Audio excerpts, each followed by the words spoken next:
Howdy, everybody. This is Jurston. And you're still going to maybe think that my name is actually Jurston rather than Justin.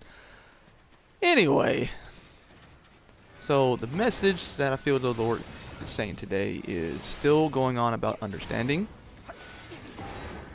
Talking about understanding and what it is that He is doing or about to do. And He's talking about the place. Talking about placement in terms of those things as well. And this probably be a very brief one in terms of what the message is going to be today, because I'm kind of getting the broadcast here in the middle of playing the game. But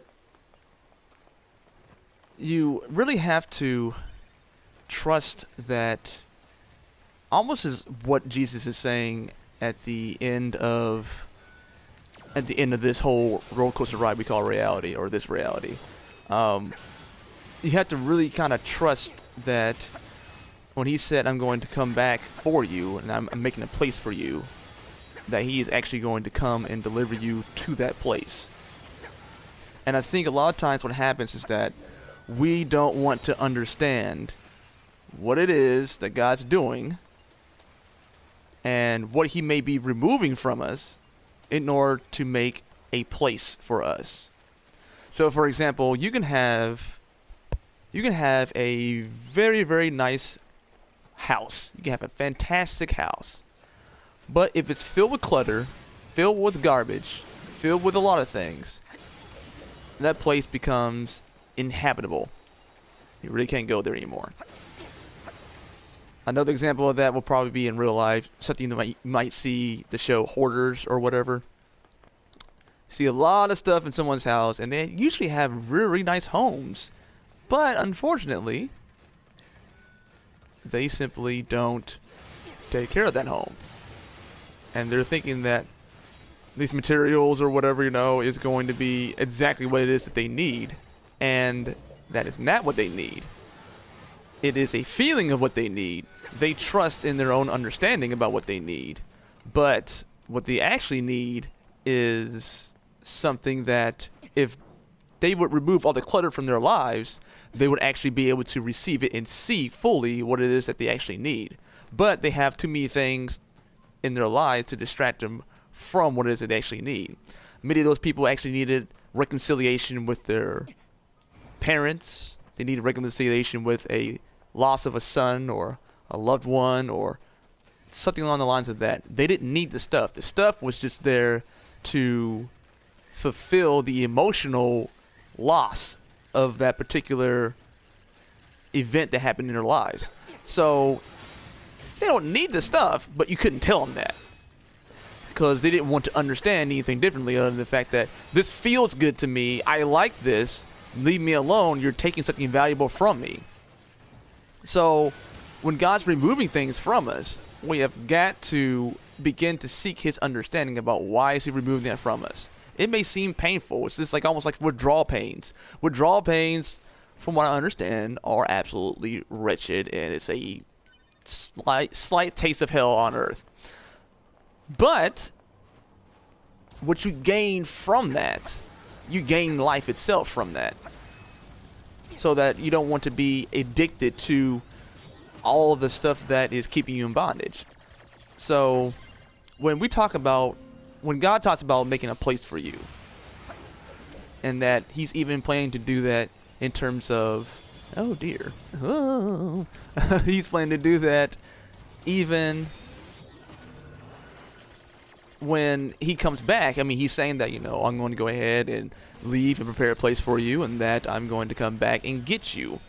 And that is the hope that we are resting. That's the grace and the hope that we're resting upon the revelation of Christ. That's what we're doing. We're resting that hope in that understanding of why Jesus is coming back to take us to the place and delivering us to that place.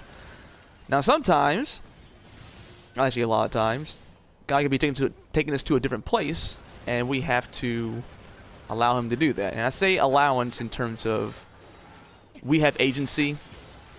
And it's not that He needs us in the way that He's depowered. It's the way that he is sovereign and he is God. So he's not going to go back on his word. His word was that you people have dominion. So therefore, when we have dominion, that means that we have agency. Otherwise, if we didn't have agency, that means that nobody would be really... There couldn't be a good justification to send someone to hell if they don't have any type of agency at all, even if God's sovereign. So, sitting on that side, but it's about allowing him to take us to that place of newness. That place is going to be good, and that's not depending on our own understanding in terms of, well, I think it doesn't matter what you think. What you think could be killing you. A lot of people's normal is really screwed up. You know, I mean, if you've been beaten every single day until you get to the, you need to get to adulthood, you're going to think that getting beaten all the time is normal, and you're going to swear up and down that, what do you mean I don't have to be beat every day? I don't understand. That's going to be a brand new concept for some people. As a matter of fact, I remember when I was working as a Sunday school teacher at my church, there was an incident where they brought in one of the kids from the surrounding neighborhoods for Sunday school. Kid was right behind the edges and everything, as a lot of kids in that area are, or were, or whatever. I'm speaking life and change into that, so I'm going to say were. But he had beef with another kid, and they were about to fight each other at church. Well, he was willing to fight the other kid, but he wasn't really wanting to do that. So anyway, I told him that he should talk it out and be men, and let that be that. And he looked at me like I had 17 different heads. He was like, "What you mean talk?" It was a brand new concept to him. It was literally brand new. He had never, ever, ever even had that probably suggested to him in his entire life. So we can't depend on what we perceive to be normal as it being truly normal. So I think that what the Lord is telling us to do is that we have got to... Ooh, sweet. We'll do remote control. This is cool. Watch this. Yeah. But we can't assume that we really know what we're even doing halfway. We just cannot assume that. We can't afford to assume that. So what the Lord is really telling us is that when I come for you guys, when I come to put you into a different place, not to be so bullish about it, not to assume that the place that you think that you have is for you. Do not lean on your own understanding. God does not want you to lean on your own understanding. He wants you to just submit to what it is that He's doing, and that we have faith in that what He has for us and wants for us is actually good. And I believe that what God has for us all the time is good, because I believe that He is good. Now, if I don't believe that, I'm going to be resistant to it. I'm going to be fighting Him the entire way. I'm going to be like, well, I don't know. What are you trying to do? Etc., etc. But I am not going to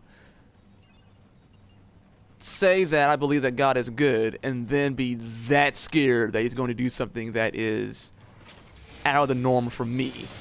And that should be okay for it to be out of the norm for me, because I know that there's a lot of broken ideas that I've had either coming up or whatever that have not been healthy. So all I'm saying, guys, is let Him take you somewhere. Please let Him take you somewhere. It'll be amazing, I assure you. Alright, guys, that is my time. God bless you guys, and take care, if you would be so kind. Thank you once again to my Patreon supporters. It means so much to me. Just look at them. Just look at these people. Just look at it.